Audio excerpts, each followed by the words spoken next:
Assalamu alaikum wa rahmatullahi wa barakatuh. Que la paix soit sur vous ainsi que la miséricorde et la bénédiction. La réflexion du jour va porter sur l'idée du bonheur. Qu'est-ce que le bonheur finalement?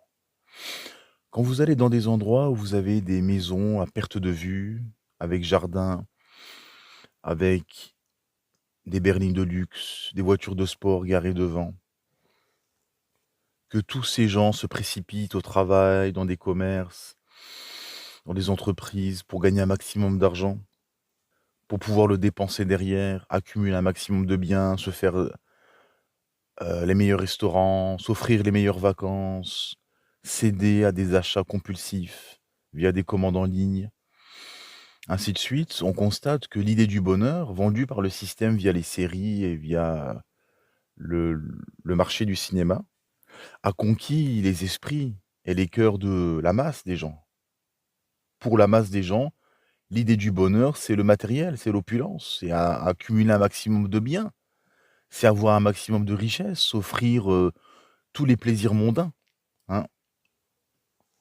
C'est pour ça que dans les pays pauvres, la plupart des gens qui sont loin de leur créateur veulent absolument copier ce modèle et que les gens sont prêts à mourir en mer, en terre ou dans le ciel pour a aller dans ces endroits, dans ces terres.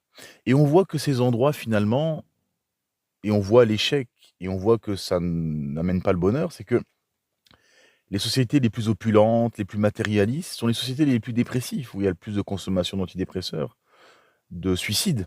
Donc on voit que le bonheur n'est pas là, en effet. Car l'âme a été créée sur l'adoration et l'âme a ce besoin de cheminement spirituel, de quête spirituelle.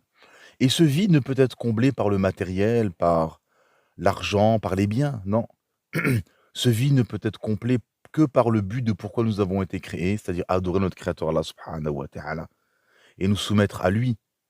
Et via le cheminement spirituel, vient l'extase spirituelle, vient la douceur de la foi et vient le bonheur ultime. En effet, Cheikh Ibn Taymiyyah rahimahullah a dit: «Dans ce bas monde, il y a un paradis. Celui qui n'y entre pas n'entrera pas dans le paradis de l'au-delà.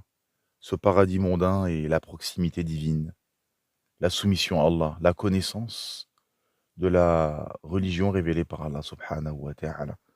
Et ceci, na'am, est l'ultime bonheur et l'extase spirituelle. Les compagnons du prophète Mohammed sallallahu alayhi wa sallam disaient: nous sommes dans un tel délice de la foi, dans une telle ni'ma, que si les rois le savaient, ils nous feraient la guerre pour cela.